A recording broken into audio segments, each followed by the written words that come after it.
जगाची, माऊलीत मूर्ती विठ्ठलाची, माऊलीत मूर्ती विठ्ठलाची. विठ्ठला माय बापा भावार कना मराठीचा तू कैवारी जी,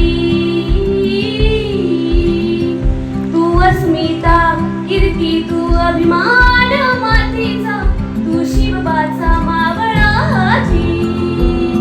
हे नव्या युगाची पहाट श्वासात नवनिर्माण लहरून देऊन धीर धीर नव्या पर्वाची गाय गणदैवताय गणाध्यक्षाय धीमहि, गुणशरीराय गुणमंडिताय गुणेशानाय धीमहि, गुणातीताय गुणाधीक्षाय गुणप्रविष्टाय धीमहि, एकदन्ताय वक्रतुण्डाय गौरीतनयाय धीमहि.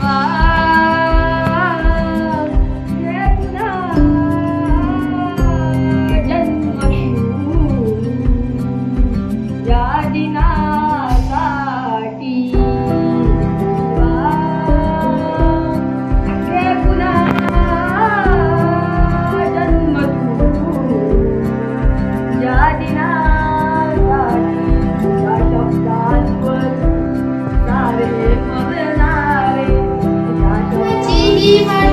संकटांना देऊ मात, भिडवूया झेंडा गगनाशी.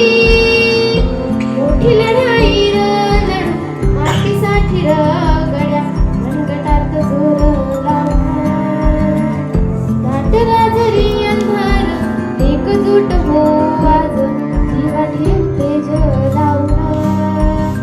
तू आभाळ आभाळ वादळ तुझं तू राजा, आसमानीच बळ दावजी. परंतु मानवाच्या अति अभ्यासापोटी निसर्गाचा ऱ्हास होत आहे आणि त्याला आपण विकास म्हणतो. परंतु आपल्याला हे कळत नाही की आपण विकासाच्या नाही तर विनाशाच्या मार्गावर चालत आहोत. स्वतःच्या पायावरती उभ्या राहत आहेत, पुढे त्यांची वाटचाल चालू ठेवत आहेत. तरी पण आपल्या समाजाची एक रीत आहे, कोणी जर पुढे जात असेल तर त्याला नावही ठेवायची. जर कोणी चांगलं केलं तरी त्याला नावं ठेवायची आणि कोणी वाईट केलं तरी त्याला नाव. बऱ्याच वेळेला असं होतं की आपण लहान असतो आणि शाळेत असतो की मोठे जे बोलतात त्याच्याकडे आपलं बऱ्याच वेळेस दुर्लक्ष होतं आणि वाटतं की तेच तेच सारखं सारखं येऊन तेच लोक मार्गदर्शन करतायत आणि तेच सेफ बोलतात. तर कित्येक वेळेस असं आम्हाला पण वाटायचं शाळेत. तर एक तुमच्याच वयाचं मी आहे, वयाची मी आहे आणि तुमच्यासारखं माझं पण आता लेटेस्ट एकदम शिक्षण झालेलं आहे. म्हणून मी तुम्हाला सांगते की अभ्यास